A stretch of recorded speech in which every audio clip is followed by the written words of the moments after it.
Awesome. So my name is Christine Lanning, I'm Andrew Lanning.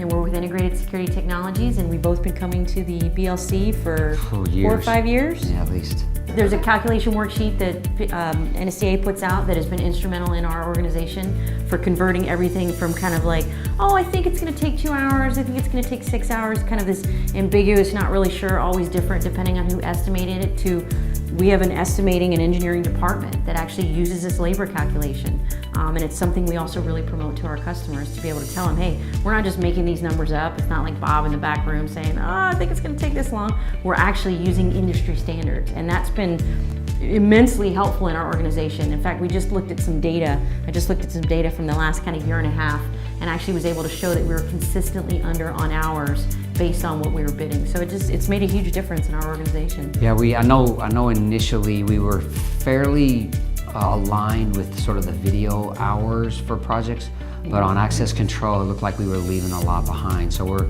starting to catch some of that up, and then that way we can dedicate more time to that quality of service that we deliver and get that in there. So we're happy with using that type of data.